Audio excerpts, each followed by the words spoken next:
Hello and welcome to Keldabe Talk Radio, live-ish at Celebration Orlando. Guys, look at this! This is just a tiny, tiny fraction of the Mandalorians that we have here. I don't know how many people we have. Well, there's 87 in BBC alone, and most of them are going to be showing up. And we're definitely going to be not on the stairs for that photo, but down on the floor. So it's going to be, I don't know, 150, 200 maybe? Who knows? Yeah, the picture is tomorrow, I believe. Yep. Yeah, Saturday. Hopefully we'll get this up before Saturday. So. And we've already had quite a few people come in not from Florida. So we've had Russians, Australians, people from the UK, and Canadians. Who worries about the Canadians, though? Sorry. Oh, okay. Yeah, there we go. But anyway, we have a very large representation of Mercs. I know that Wampa Clan, we only have 2 that didn't make it, which is the best attendance we've ever had. Obviously, you guys get a big bonus because this is your backyard, but you know.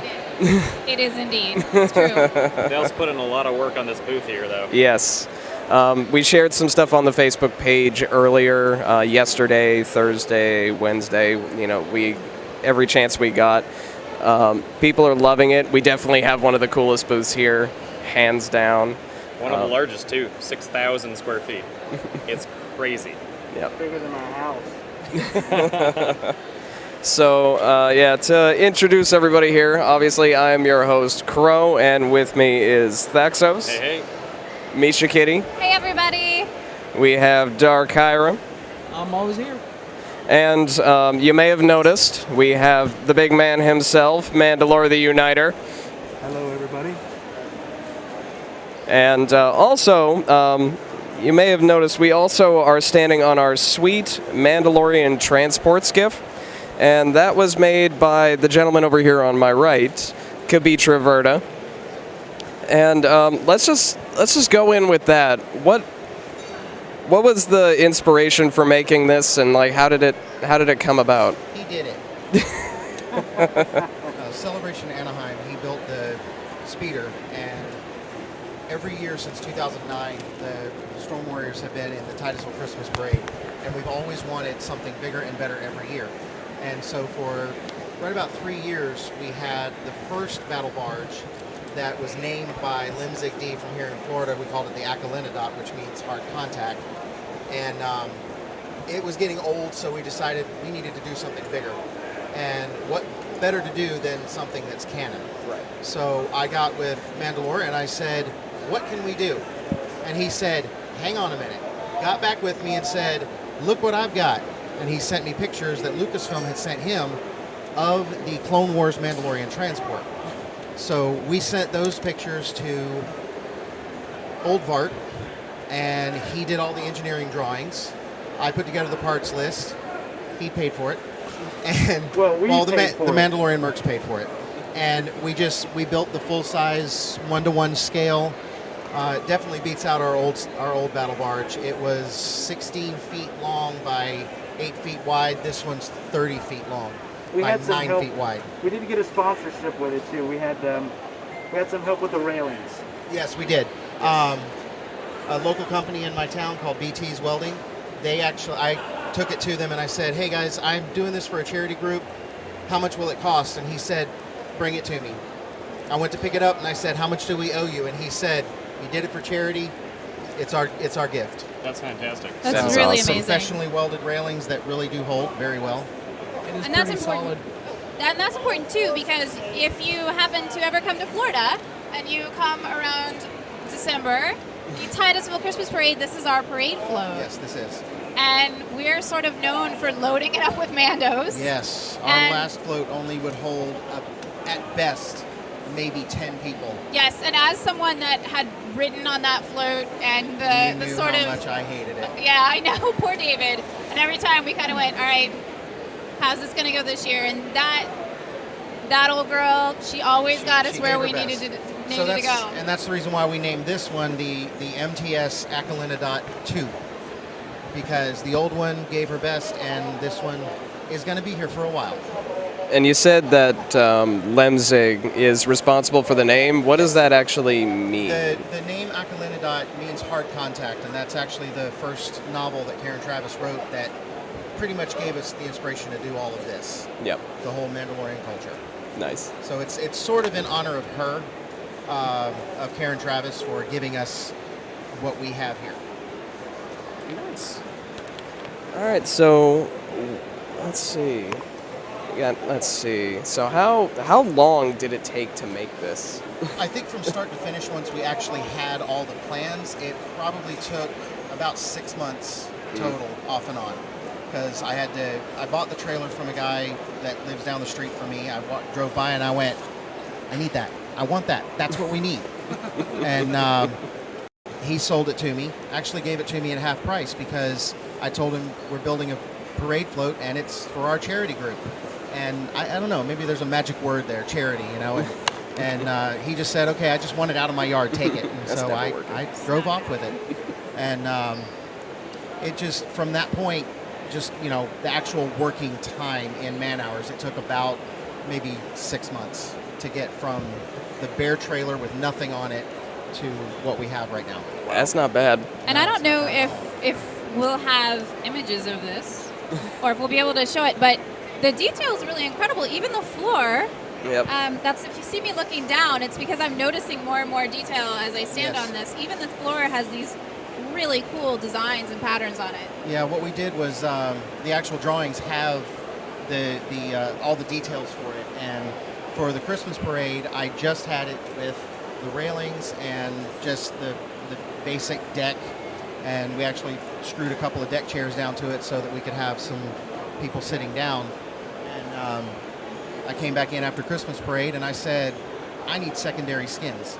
So we worked on the sides, got the whole side done, got the whole front done, got all of this done, and it was just, it took, this is probably what took the most time, was that diamond on the back, cutting out all of those fins, probably took more time than the rest of the entire deck. It's the little details that count, though. It is the little details, yes. So with 6 months, how many people did you have helping you out? Because I can't imagine this being a one-man show. No, it wasn't a one-man show, especially not when you have to crawl inside the cabin to do anything inside there. That does take 2 people. I think I had about 6 or 7 total that were able to volunteer their time, not including my wife and son. So, thank you to all of them. yes. Yes. Yeah, very much so. I think it's a great example of how when you work on a prop like this, and we have these large sort of family gatherings like Celebration or Dragon Con or really any of the big cons, your work really benefits the club and the members and makes us just shine. Yeah, and one of the main reasons why we wanted to go big like this and canon is because I don't want this to stay just in Titusville. Because Titusville's just, for people who don't know, Titusville is right on the east coast of Florida. It's right directly across the river from Kennedy Space Center where they launch all the rockets. But I don't want it to stay in Titusville. You know, it's great to have it for the parade, but eventually I would love for this to be able to go all over the state and all over the southeast and eventually possibly all over the country if somebody has a vehicle that can pull it for me. But I would love to see it go anywhere and everywhere, just to let other people get the chance to see this. I can only imagine watching this thing going down the interstate. Yeah, I had quite a few looks when I was bringing it over here to Orlando. Quite a few people I'd be passing by and seeing them going, huh? At least it's aerodynamic. Yes, it is. It's very aerodynamic on the front. Yeah, how well does it handle the speeds? It handles pretty well. You don't have to tie too much down? No, you notice that you're pulling a weight. Yeah. You do notice it because it does weigh in at just over 2,000 pounds, or excuse me, 1,000 kilograms. Thank you. For you Canadian people. Or everywhere else in the world. Everywhere else in the It world. really is everywhere else in the world. Us backwards United Statesians like to say 2,000 pounds. Now is that ton with like 1 N or 2? Good That's question. 2,000 pounds is 1 ton. But like, yeah. How anyway. many stones is that? It's 1,000 stones. So how many Mandalorian armor plates would that weigh? Don't know how much does your full armor weigh. This is your Mandalorian math Yeah, for the how day. many in Mandalores does it weigh? In Mandalores, I'll have to get back with you on that. About Good 10, answer. maybe. I think there's an app for that. Maybe one of our viewers will chime in. Yeah. I'm sure when we post this, they'll say, "It's this many Mandalorians." Someone will have done the math by the time this somebody goes up. So how many people, like, I know that we're fitting, like 6 people up here pretty comfortably with a whole bunch of 7. gear and everything. Yeah, 7, because we have the wonderful Riv Cerilius doing all of our video and a lot of our photos for this weekend, plying his trade. Yes. But like, how many people have you like managed to cram on this thing so far? I think at the Christmas parade we had, during the actual running of the parade, I think we had maybe 15, 20. Yeah. But then on Wow. the way back, seriously, we piled people on the edges. We were all crammed up. We had at least 30, 35 people on here. Dang. And it handled just fine. That I need to see. That would Yeah. be a sight right there. Yeah, Yeah. it was a sight. Us going back down South Hopkins, going back to the staging point and seeing everybody in Mandalorian armor standing there. And again, people going, huh? I can only imagine how many OSHA violations that would be. Yes, the Mandalorian Mercs Costuming Club does not condone loading up the battle barge with No, as no. many people in But the driving. Titusville Police Department accepts it as a necessary Nice. evil for getting people back to the starting point. Driving very slowly. Driving very slowly, yes. Oh yeah, no, I've definitely had 4 or 5 people in the back of a pickup truck with our little parade piece. All we need are some bales of hay, and Yeah. we'll do it for, Right, for hey, Thanksgiving and Ryan. Halloween. Yes. Mandalorian There hayride. you With go. pumpkins. Yeah, there you go. We need Dude. pumpkins with T-visors. There Sorry, you pumpkins go. with There you T-visors go. carved There's on an them. idea. Gesture. That is an excellent idea. There's also a Halloween trunk or treat event that we do at my church that this Perfect. actually made its initial debut. I That's mean, we didn't awesome. have the railings and it was just the primer gray, but everybody was coming up going, oh, this is so cool, So that's a good idea, making little pumpkins with Mandalorian T-visors on them. You heard it here first. Thank you. Do you have Misha, any- always full of good ideas. Do you have any plans for any more upgrades going on to this? At the moment, no. My whole focus was to get it ready for this event, for celebration, and then take it home and then pass out for a day. But after Tuesday, then we do have an idea. I've been talking to Mandalore about maybe having a gun emplacement on the back, some things on the side. I don't Swivel know how guns. extensive we're going to go. Somewhat. Swivel guns. There you go. One would be right cool. here. Yeah. But I don't know how extensive we're going to go because our main focus is to try to get people on the barge. Right. We don't want to crowd Yeah. the deck too much. Right. I would say, when you don't have me or someone else that's skinny, an access panel so you don't have to crawl under the thing might be good. We have an access panel that's right behind here, but for the purpose of driving it down the road, the whole console had to be secured in place. Oh, does it? Okay. Otherwise, we can pull the console out and get down inside there. Gotcha. You want to talk a little bit about the electronics underneath there? We have a inside the console. I have a 12-volt car battery with the charger hooked up to it, and that's how I wired up the lights that are on the front.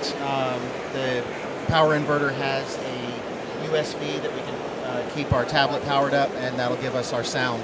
And I have the sound system in there with surround sound speakers lining around the base of the.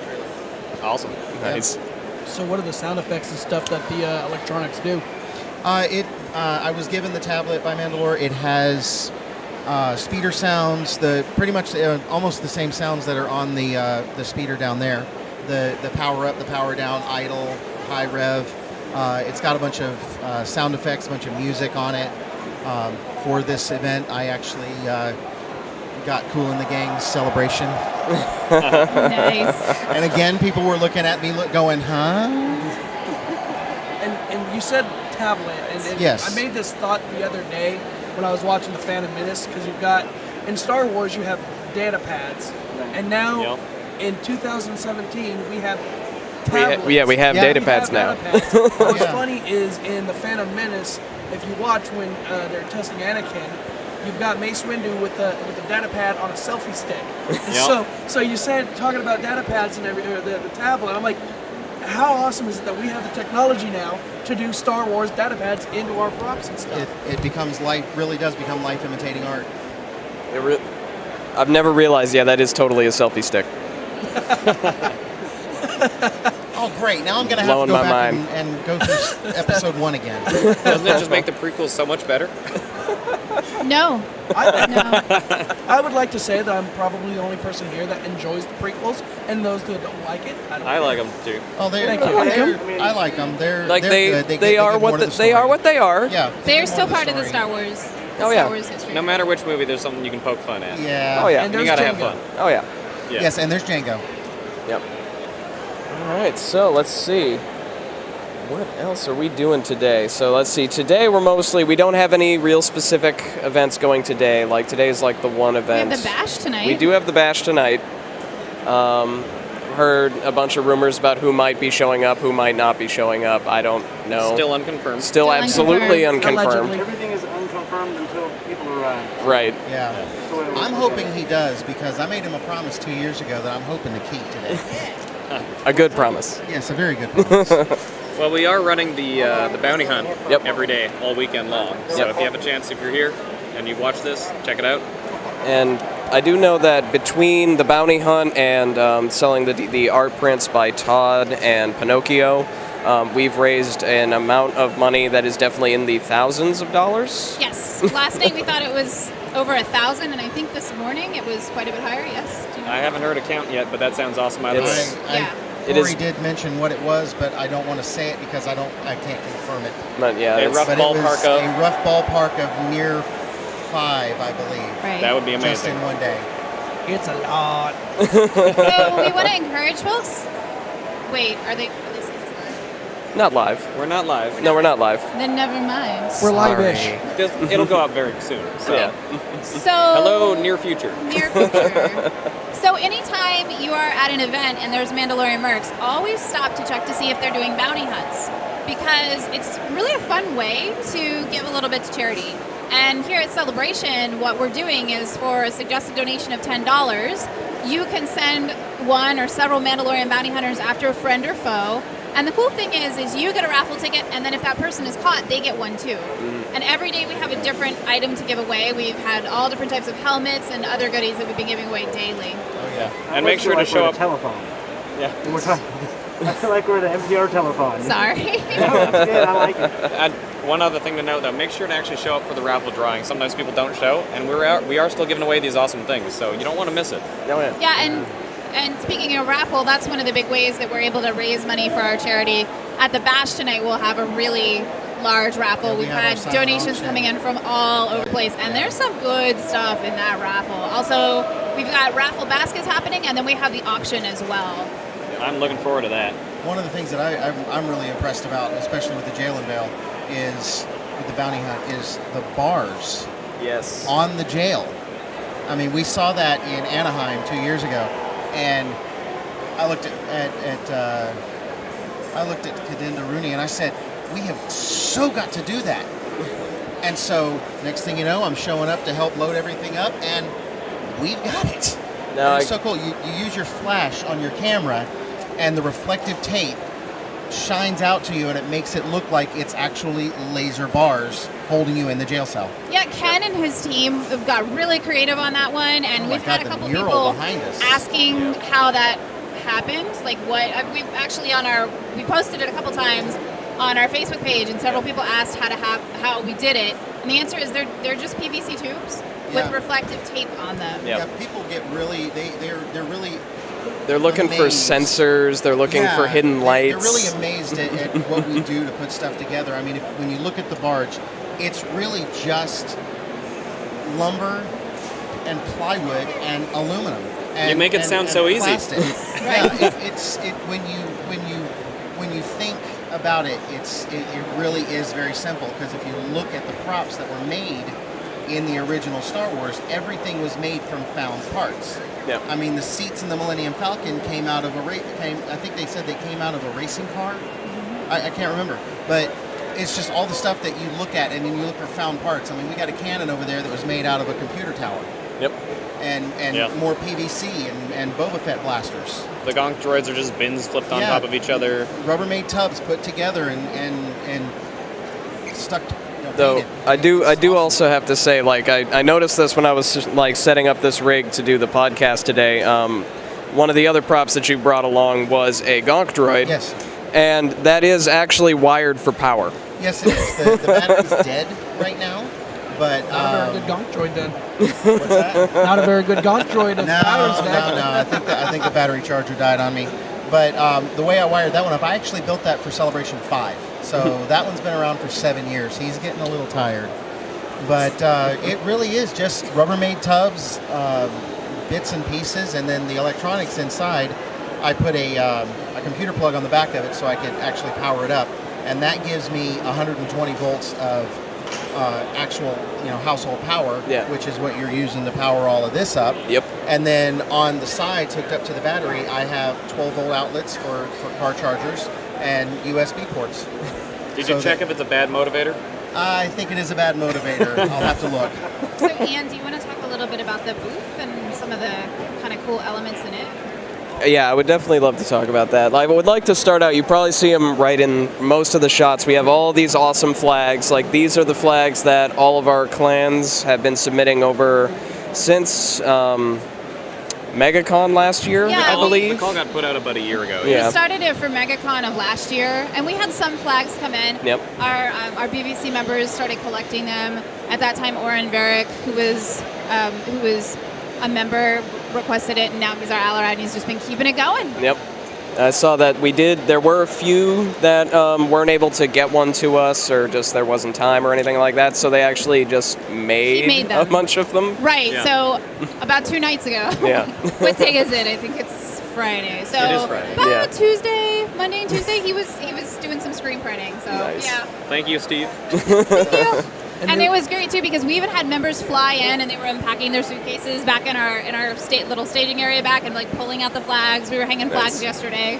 Yeah, I think didn't they say that the whole inspiration for us doing the flags was from episode 7? Yep. Yeah, Yeah, the yeah. Into Katana's Moskana's castle. Yep.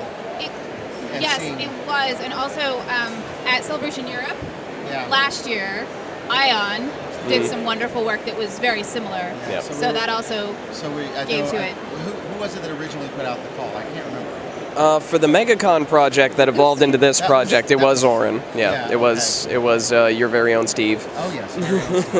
Hi, Steve. And those are actually, you can see it on this one back here, those are tied up to moisture evaporator towers. I actually got to climb inside one of them yesterday with like my little feet dangling out, trying to bolt the tops on. It's They're fun very being similar tiny. To I was gonna go with the 3PO set, but then my brain scrambled. Never mind. Oh, binary load lifters? Binary load. That's what I was going for. Yeah, and those are... Programming binary load lifters, very similar to your vibrators. And then we have this beautiful mural behind us. Yes, Yeah. Who by painted that? Pinocchio. That was Pinocchio. Our very own. It was really fun watching him on Wednesday when he came in for setup. You know, we were doing all the detailing, getting all the rust and all the splashes and the stains and everything just so to make it so it's not just bare walls. And he's looking at the thing and he's like, "No, we need some more dirt over here." Yeah, he actually painted that over the space of about a week, and which if you can see the detail on it, is incredible. First of all, Phenomenal. that he did it that quickly, and second of all, the detail that he was able to get. I'm loving what he did with the gorgeous. ship. With the oh ship, my gosh, yeah. Amazing. So he did it for about over the space of a week at Ken and Corey Snap's house, and then he came back in on Wednesday and added final detail. And Yeah. the walls, it's kind of hard to tell, but they came in clean. So one of the setup details was weathering them. So That was our amazing watching everybody, Yeah. like Yeah. 20 people, all with their brushes and everybody had a different color. and seeing Yep. everybody with their black hands, afterwards with all the paint and everything, just dabbing all over the place. And then we had Art go in afterwards and Yeah. Outline everything in use Sharpie. her artistic mastery. And there are a lot of cool little hidden things, like inside the jail cell we have like a bunch of little hidden graffiti. And there are a lot of like hashtags for how long you've been in the cells. I can guarantee there is at least one hidden Mickey on the I just walls found here. it. Absolutely. Yeah, I just found it, but I'm not telling where I see it. Yeah. Yesterday I was captured by Fetsky. For some reason, apparently somebody put a bounty on Old Man Rex. I don't know why. So I get hauled off into the jail, and while I'm standing in there, on the inside you can see handprints, like somebody's trying to scrabble and get out and escape or fight. And it's like, I wonder what happened. There's no body, so it's pretty sketchy.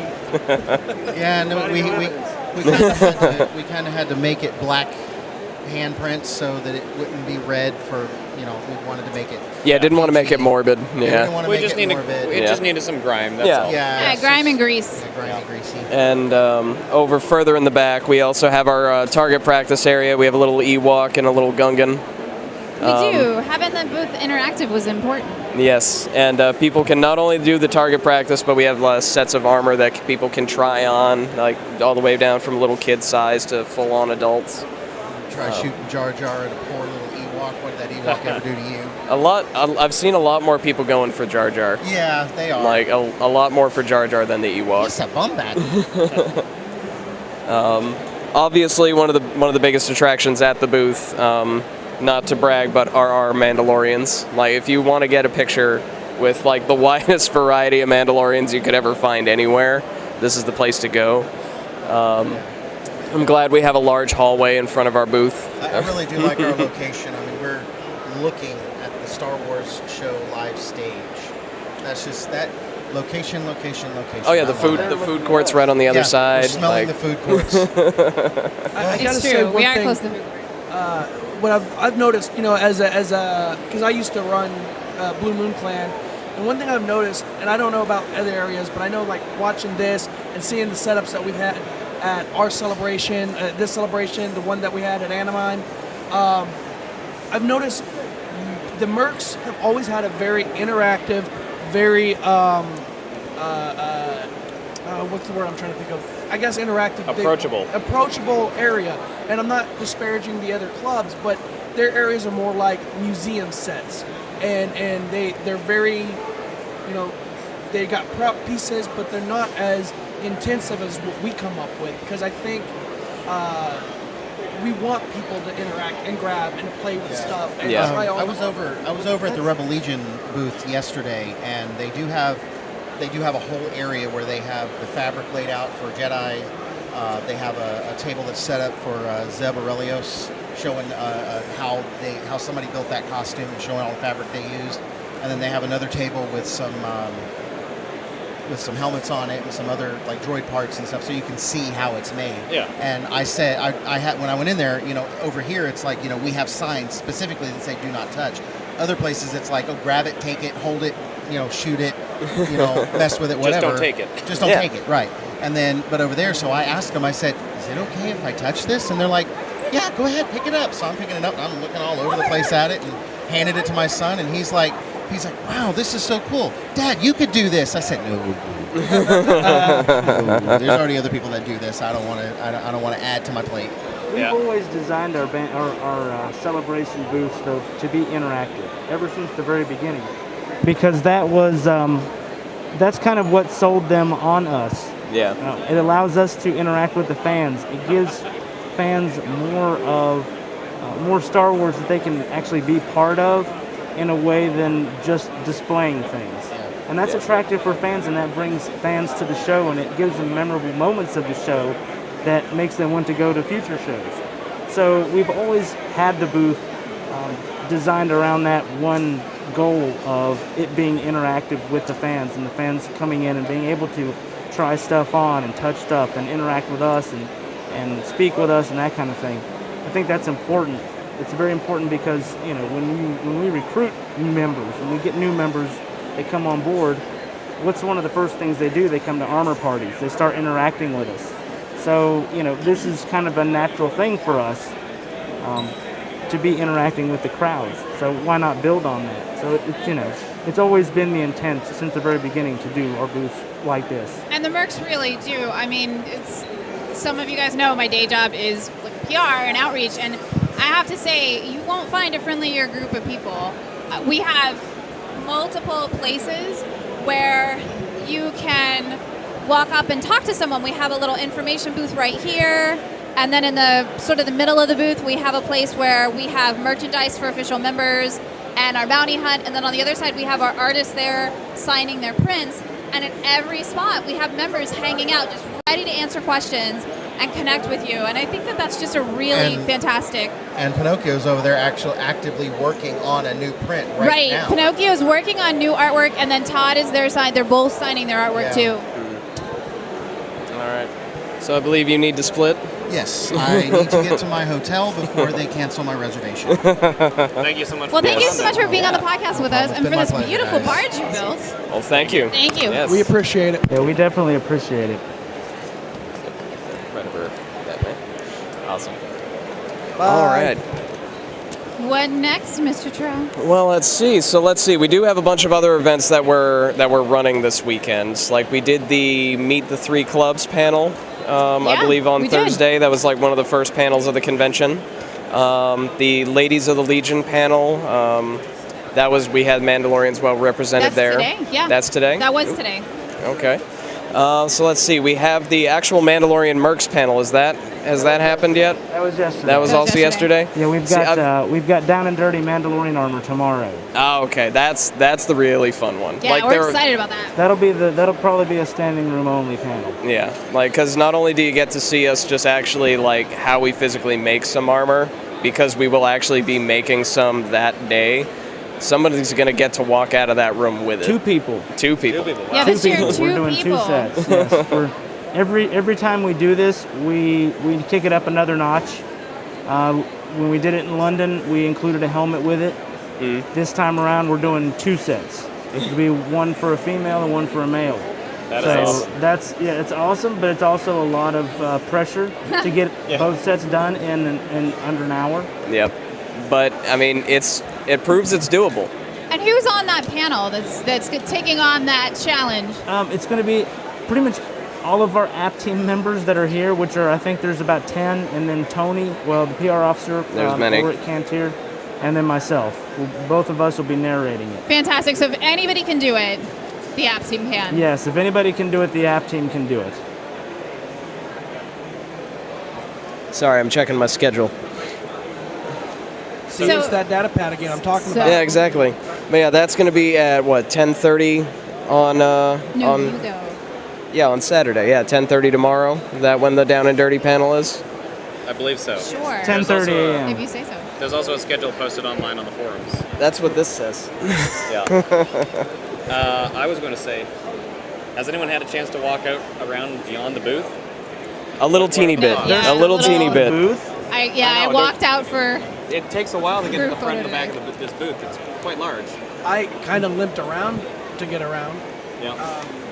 I guess it's not merch stuff, but the Derby City Squad, which is a 501st group where I'm from, up in Louisville, Kentucky. They brought their indoor set. They've got Tiffany the Chicken Walker. It's a half-scale chicken walker. They've got the bunker that looks like the bunker that the Rebels strike team is trying to break into.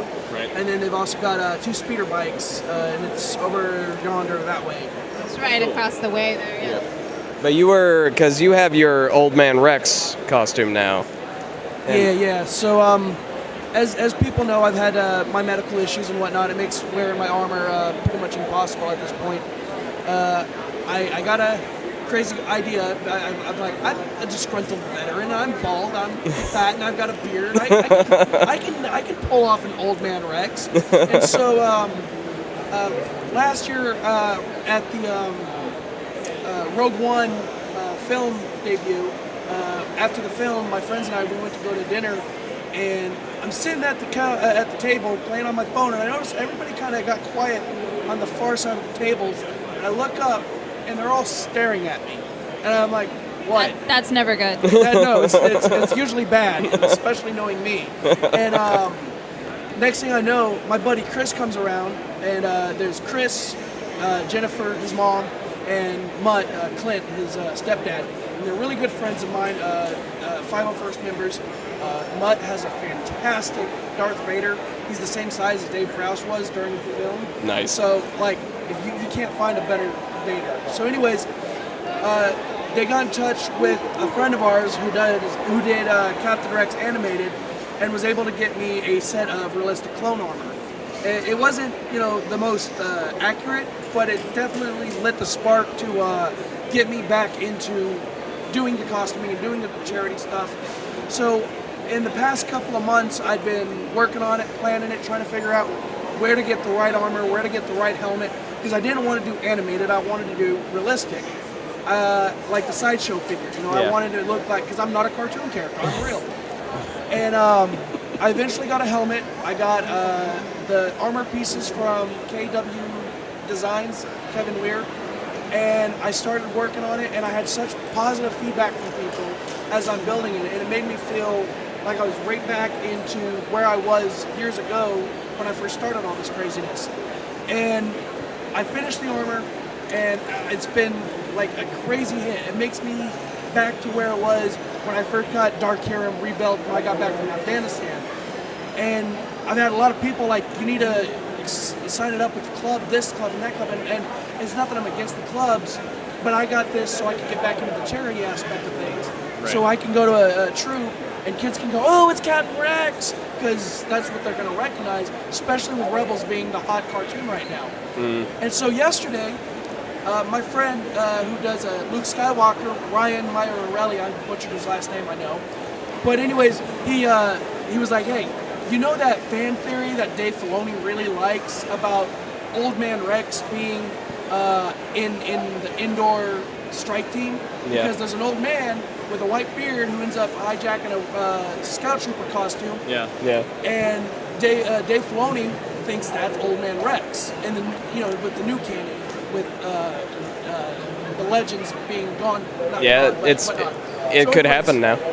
So he says, what do you think of that fan theory? I go, I've been swayed. I'm down, I like it.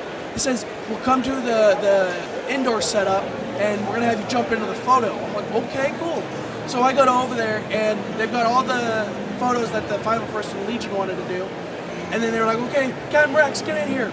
So I get up front and they got all the indoor troopers, the Ewok and the stormtroopers, all like, why is he here? And I'm standing up there like, this is where I belong, because Dave Filoni said so. It was pretty cool. It made me feel like a kid again. So I'm struggling. It's hurting, but I'm pushing and persevering. I mean, you fit right in that photo, man. That's Thank like you. just standing right in front. you That's look just amazing. great. I've actually had a lot of people, because I was told to use Ben Nye beard dye. So I had our new conclave minister, Dex, came down and painted my beard for me. And I've had so many people do double takes because they go, how did he get so old all of a sudden? It's almost as bad as when I used to do DAR, I would do a scar across the face, so I take my helmet off. I'd had some people, they'd see the scar and they go, did he get that in Afghanistan or something? And then they see me a year later, I don't have the scar on, and they're like, wow, he healed up really good. What'd you use, silicone? There's definitely a lot of magic happening. Like, just you never know when you might get pulled to be in a picture or be on a panel or stand in the background of something. Oh yeah, like I was in our elevator in our hotel just coming down here today, and just so happens like this Passover's around this time of year, so there are a lot of families down celebrating Passover here in Florida. And this guy comes in, he's dressed in a very orthodox manner, and he comes in, he sees me holding just a crate in my duds, in my helmet, and he's like, oh my God, you are awesome! I'm like, here, have a card, man. That's great. Just in an elevator. Yeah, absolutely. I remember the last Celebration Orlando, they had a wedding social happening in the hotel, and they're trying to take photos, and you just got Greedo going in the background, some stormtroopers coming back, a whole bunch of rebel troopers running past. Oh yeah, I kind of wonder whether or not they got a single photo that doesn't have Star Wars in it. my inadvertent Star Wars wedding. Yeah. Yeah, you know the craziest. Lucky them, right? Yeah. And you know the craziest thing about all of this so far right now, we're only on day 2. Yeah. We had the pool party last night. I'm sitting in the hot tub thinking, this is only day 1. Yeah. And like we haven't even hit day 2 yet. And Mandalorian, is that a magnet stuck to your glove? I think, yeah. Yep. Only Mandalore. Yeah, the magnetized. Oh yeah, it's a pin. Oh, it's like a little magnet pin. My badge landing. Ah, okay. The badge landing, right. So the perils of having fully steel armor. You walk by any magnets, any fridge magnets, they just pop off and stick to you. Let's see, what else is going on today? What you're saying is we probably can't put Mandalorian in MRI. No, we cannot. No. He just... Anyway, because I have a metal knee in real life. I'm still waiting on you to forge me a new spine. Yeah, I need one for myself. See, like I said yesterday, you can use yourself as the prototype. Make sure you get it right for me. I'm actually fixing a D-kit, and I'm going over to the massage chair over there, and I'm going to spend some money on a massage because That sounds like an awesome idea. Yeah. that's exactly what I'm going to do. Make No, that do the massage in kit. Just sit down in the chair, just sort of. Kit, so it'll be comfortable. He wants them to actually massage, not buff out the dents. Yeah, not push the metal further into my body. I want it out of my body. Let's see. One of the other big things. Kathleen Kennedy is now an honorary member of the Mercs, She is. Yes. Oh, director of Lucasfilm. Yeah, she is the president of Lucasfilm. That was actually a pretty cool event. Misha got to be involved in that yesterday. I did. It was awesome. I think Let's we were talk all about fanboying and fangirling out because as we're standing behind the stage when we're waiting, Kathleen comes in, but she doesn't come in alone. She comes in with George Lucas and Harrison Ford. And I'm like, oh my God, that's George Lucas and Harrison Ford. So I'm like, I turn around and I look at Ken because Ken was standing next to me, and I'm like, am I gonna have to walk up to all three of them at one time? I don't think I can do that. I don't think I can handle that much pressure. That's just, I could do George, I could do Harrison, each one at a time, but walk up to them together and all three people at the same time be there. I just don't know that I could handle that much fanboy pressure at one time. I would probably literally die. we have a fan that's behind us right now. He's pretty excited. He is. He's a friend of ours from Florida. Yeah? Yeah, and he is a very special young man who has overcome many challenges, and he absolutely loves Mandos. Nice. I think he's probably a candidate for some honorary membership in our Florida clan. I was going to say something, but I didn't want to put anybody on pressure. Oh no, I think Something maybe in the works. Yeah, actually, he's a really amazing kid, and he does a lot of charity work himself. Nice. And every year helps spearhead a organization called Hugs. They do a whole walk for kids with neurological disorders. Okay. Nice. Yeah. That's cool. awesome. We bonded because I have epilepsy and he has seizures disorder too. So he was really excited that there are people in the Star Wars organizations that have different disabilities and are still able to get up and do stuff. Oh yeah. No, I've seen a handful of Mandalorians that are wheelchair bound. absolutely. Fully armored and ready to go, just wheeling around, posing for photos, just like anybody else. And I really love that about this group because it doesn't matter who you are, you're welcome. Yeah. I'm about to get me a wheelchair and walk around with a sign that says Clone War Vet. I'm about to join you. Hey, we'll get a two-seater and roll around side I'll by tell you side. what, I'll get a hover round, and you can attach your wheelchair to it, and I'll pull you around with the hover round. What How's are you guys that? going to do, a wheelchair conga line? There you go. No, it'll be like a Races. wheelchair wagon Wheelchair train. race. I'll just hop in the speeder. How's that? Let's just hop in the speeder. There We'll you take go. it for a spin. I that am was- so down with that. That was something that I saw on Wednesday, because this space is huge. The Orange County Convention Center is enormous. And I'm schlepping stuff back and forth, just carrying it or wheeling it on a dolly. Meanwhile, they have everybody's on a Segway or a three-wheel Yeah, I know. Or on a little motor cushions tricycle. or something of that nature. Or they have in Star Wars, the Yavin, hangar transports. Yeah. It's can I just sit on that and you just wheel me around One everywhere? of our members yesterday counted the steps and the miles that it took with the line. It was 3 miles to get in yesterday because of how long the line was and all the wraps and everything. I'm Yeah. so Yeah. glad I have an exhibitor badge. Yeah. So glad. Though they did vastly improve that this morning. They did. They sorted it out quite well. Yeah. And that's really impressive on Reed Pop's behalf and the other event organizers for them to be able to make a giant change like that overnight, literally overnight. Yeah. And they even put out a message to the fans saying, hey, we've got it today, and they really did. Oh yeah, it was on Twitter. If you had the Celebration app, you got a notification that came through and said, "Hey, important I update." actually got an email. Yeah. Right. I got an email about it as well, Yeah. They were trying to make sure everyone was aware. Yeah. That was good. Yeah. There's All right. What? I was gonna say, guys, do you need me anymore? Because No, you can- I probably if need to you're get. getting I need tired, to that's really fine. need to de-kit my Like, ring. I'm All right. standing and I'm getting tired. And I'm All right. Well, yeah, I think we can wrap up here. Get some help to get Mandalore off. I mean, we could just push them They'll off. catch you. They'll all catch you. Mandalorian Stage trust dive. fall. No, is it a trust fall or a stage It's dive? a trust fall. Mandalorian trust We're gonna fall. do a Mandalorian trust fall right now. All right, so I think the only other things I have to think are, let's see, I know we went over Kathleen Kennedy. That was ridiculously crazy amazing. That was like, Well, that there's was only nuts. so much we can cover in an episode, given the size of the convention is Yeah. absolutely huge. I got a comment too. When you guys were talking about the layout and everything, I remember when Sean and I came down and the original Moose and Google invasion. that For MegaCon? yeah. MegaCon at the smaller Now- side. Yeah, so Yeah. MegaCon, when we came here, you can't walk through anything. Everything was packed. But one thing I've noticed here, and I think they learned from Anaheim Celebration, it is spread out like jelly on toast. It is just everywhere. yeah. Yeah, they really opened up the hall on the far end too to Yep. make sure that the badge lines would be flowing smoothly and that we've got a lot more space in that regard. Yeah. And just the booth spaces in the aisles are a little better set up than previous years, which is great. Yeah, it really doesn't seem that crowded. No, which it's- is kind of surprising to me. It's nice because it's It's only day 2 though.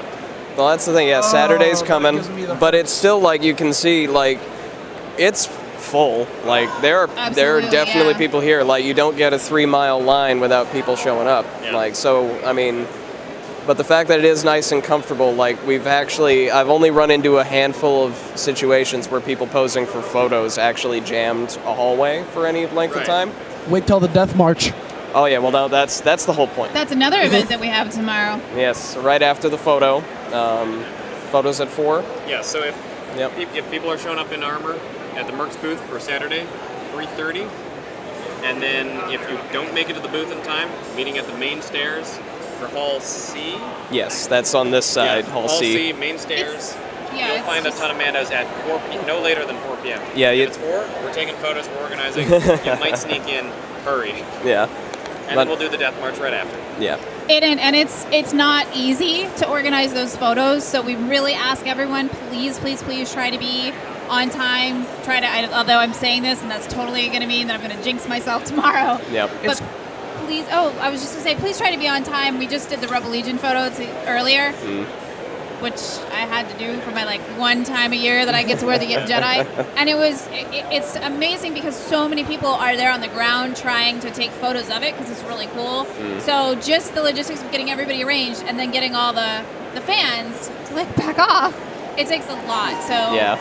yeah. It is inside though. Like Yes, that's so it's a nice big and cool. advantage. Like Anaheim, like those stairs were fantastic. We had the sky as a backdrop, but that was on the top of the convention center in Got the a little Anaheim warm. sun. Trying to organize a group photo for any event, it's a lot like herding cats. When you get more than, 50 Mandalorians together, it's like herding cats trying to herd squirrels. That's one We way to get put distracted easy. Shiny. I think that's all we had for this. Yeah, should we try to get everybody to do a big Oya? Oh yeah, I think we can do that. Hey, can you guys get all the Mandalorians over here? Yeah. Like rope Mandalorians to the battle skiff! Mandalorians, this way. Everybody Was that over here. loud enough? Yep. Official, non-official, everybody get over here. Oh good, we have our walking tank. Excellent. Oh, this is awesome.